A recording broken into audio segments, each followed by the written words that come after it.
မင်္ဂလာပါခင်ဗျာဒီနေ့တင်ဆက်ပေးခြင်းတဲ့သတင်းတွေကတော့မကွေးတိုင်းစလင်းမြို့နယ်မှာ3လကြာတက်ဆွဲထားတဲ့စစ်ကောင်စီစစ်ကြောင်းဆုတ်ခွာချိန်မှာအပြင်းအထန်ကြားဖြတ်တိုက်ခိုက်ခံရပြီးအကြအဆုံးများပြားခဲ့တဲ့သတင်းပဲခူးတိုင်းနတ်တလင်းမြို့နယ်မှာစစ်ကောင်စီစစ်ကြောင်းကအပြစ်မဲ့ဖီတူ3ဦးကိုရရက်ဆက်ဆက်ပြစ်တက်ခဲ့တဲ့အပြင်ကျေးရွာ3ရွာကိုဆက်တိုက်မီးရှို့ဖျက်ဆီးခဲ့တဲ့သတင်းကရင်ဒီပြည်နယ်ဖယူဆိုမြို့နယ်အတွင်းမှာရေကက်ဆင်းလာတဲ့စစ်ကောင်စီတပ်သားတွေကိုကရင်ဒီတော်လန်ယိုတပ်ဖွဲ့တွေကကြားဖြတ်တိုက်ခိုက်ခဲ့ရမှာစစ်သား9ဦးသေဆုံးပြီးလက်နက်9လက်သိမ်းဆည်းရမိခဲ့တဲ့သတင်းစတဲ့သတင်းတွေကိုတင်ဆက်ပေးသွားမှာခဲ့ပါတယ်ပထမဆုံးသတင်းတစ်ပုဒ်ကတော့ပြီးခဲ့တဲ့မတ်လ16ရက်နေ့နံနက်ပိုင်းမှာစလင်းမြို့နယ်စီဆွဲကြီးရွာအတွင်း3လခန့်ကြာတက်ဆွဲခဲ့တဲ့အင်အား900ခန့်ပါစစ်ကောင်စီစစ်ကြောင်းဟာစိတ်ဖြူမြို့ဘက်ကိုပြန်လည်ဆုတ်ခွာလာစဉ်မှာAya Brother Force LDPF နဲ့စလင်းမြို့နယ်ပါကာဖဇုံ3အဖွဲ့တို့ကကြားဖြတ်တိုက်ခိုက်ခဲ့တာပါဒီတိုက်ခိုက်မှုမှာ60မီလီမီတာလက်နက်ကြီးအလုံးပေါင်း40ကျော်ပစ်ခတ်ခဲ့တဲ့အတွက်စစ်သားအများပြားထိခိုက်ဒေဆုံးခဲ့ပါတယ်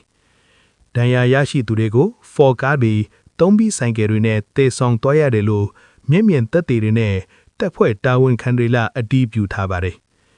ဒီစစ်ကြောင်းဟာပြီးခဲ့တဲ့ဒီဇင်ဘာလ24ရက်နေ့ကတည်းကစိတ်ဖြူမြို့နယ်ကာပါဆ21ကိုပေးထားတဲ့လျှက်စစ်မီလိုင်းပြူပြင်ဖို့အတွက်အင်အား300ကျော်နဲ့ဝင်ရောက်လာခဲ့တာပါဒါပေမဲ့3လတာကာလအတွင်းဒရုန်းတိုက်ခိုက်မှုတွေနဲ့မိုင်းဆွဲခံရမှုတွေနဲ့တိုက်ပွဲတွေကြောင့်အင်အားတော်တော်လေးပြုံးတီးသွားခဲ့တာပါပြန်လဲဆုခွာချိန်မှာတော့အင်အား150နဲ့200ကြားသာကျန်ရှိတော့ပြီးစစ်ကြောင်းတွေကနေထွက်ပြေးသူတွေနဲ့လက်နက်ချအလင်းဝင်သူတွေလည်းရှိခဲ့တယ်လို့သိရပါတယ်စစ်ကောင်စီတပ်တွေဟာကျေးရွာအတွင်းတက်ဆွဲနေထိုင်စဉ်မှာပြည်သူပိုင်နေအိမ်များကိုဖောက်ထွင်းခူးယူတာဖျက်ဆီးတာတွေလှုပ်ဆောင်ခဲ့ရုံတင်မကပြီးမိုင်းတွေပါထောင်ထားခဲ့ပါတယ်စစ်ကြောင်းထွက်သွားလို့ရွာထဲကိုပြန်ဝင်တဲ့အသက်40အရွယ်အမျိုးသားတဦးဟာနေမိုင်းမိပြီးခြေထောက်တစ်ဖက်ဖြတ်တောက်ရမယ့်အခြေအနေအထိဒဏ်ရာပြင်းထန်ရရှိခဲ့ပါတယ်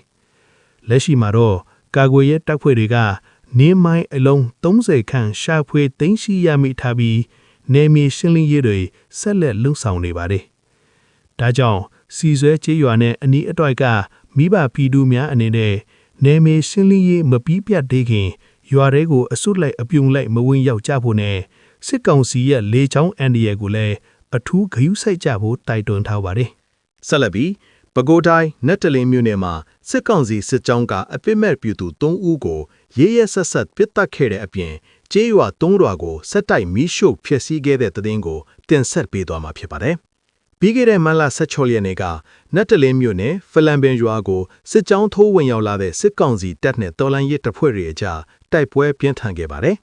တိုက်ပွဲတွင်စစ်ကောင်စီဘက်ကအထိနာခဲ့တဲ့အတွက်လက်တွန်းပြန်တဲ့အနေနဲ့ဖလန်ပင်ရွာကအသက်48နှစ်အရွယ်ဦးထေးအောင်အသက်65နှစ်အရွယ်ဦးချစ်ထွန်းနဲ့အသက်65နှစ်အရွယ်ဒေါ်ခင်ရီတို့ကိုပြစ်တက်ခဲ့ပါတယ်။ဒါအပြင်အသက်40အရွယ်ဒေါ်ကေတီအပါအဝင်မိသားစုဝင်9ဦးကိုလည်းဖမ်းဆီးခေါ်ဆောင်သွားတယ်လို့သိရပါတယ်။စစ်ကောင်စီတပ်ဟာဖလန်ပင်ရွာကနေအိမ်150နီးပါးနဲ့ရှားစေးဖိုရွာကနေအိမ်15လုံးကိုမီးရှို့ဖျက်ဆီးခဲ့ပါတယ်။ဒါတင်မကပဲမတ်လ18ရက်နေ့မှာလည်းတရက်ပကံယူကျေးရွာကိုထပ်မံမီးရှို့ခဲ့တဲ့အတွက်အင်ချီအများပြားမီးလောင်ဆုံးရှုံးခဲ့ရပါတယ်။လက်ရှိမှာတော့အဆိုပါစစ်ကြောင်းဟာကျေးရွာတွေအနီးမှာလွှဲ့လဲတွာလာနေစေဖြစ်တာကြောင့်ဖလန်ပင်ရှားစေးဖို့တရက်ပကံယူ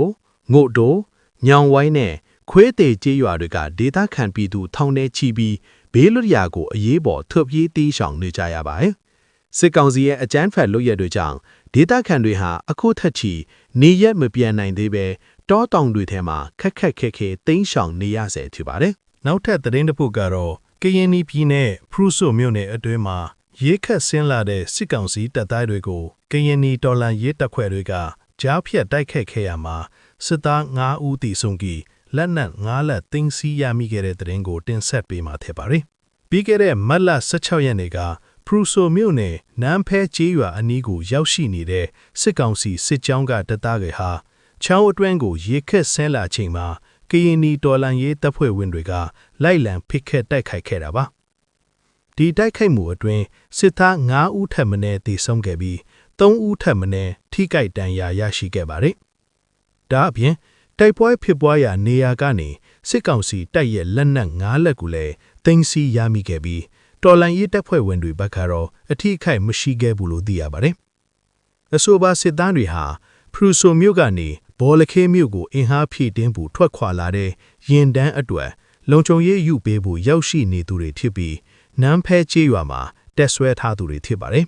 ။နန်းဖဲကျေးရွာအတွင်းတက်ဆွဲထားတဲ့အဆိုပါစစ်သားတွေဟာအယက်သားပြည်သူတွေနေထိုင်ရာနေရာတွေကိုအသေးခံ drone တွေနဲ့ဘုံကျဲတိုက်ခိုက်ခဲ့တယ်လို့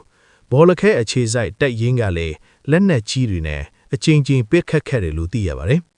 ။ဒါအပြင်ပြီးခဲ့တဲ့မတ်လ9ရက်နေ့ကလည်းဖရူဆိုဘောလခဲလမ်းမကြီးပေါ်မှာလမ်းပြင်ဖို့လာလေဘက်ခိုးပါစစ်ရင်တန်းကိုကရင်နီတော်လာရဲ့တပ်ဖွဲ့တွေက drone နဲ့ဘုံကျဲတိုက်ခိုက်ခဲ့ရမှာစစ်သား3ဦးသေဆုံးပြီးဘက်ခိုးကားတစ်စီးဖျက်ဆီးခဲ့ပါသေးတယ်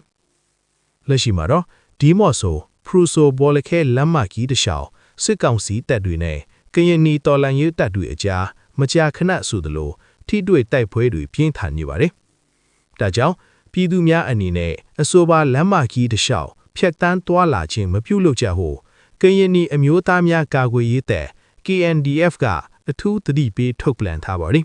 ။ကြည့်ရှုပေးကြတဲ့အတွက်ကျေးဇူးတင်ပါတယ်ခင်ဗျာ။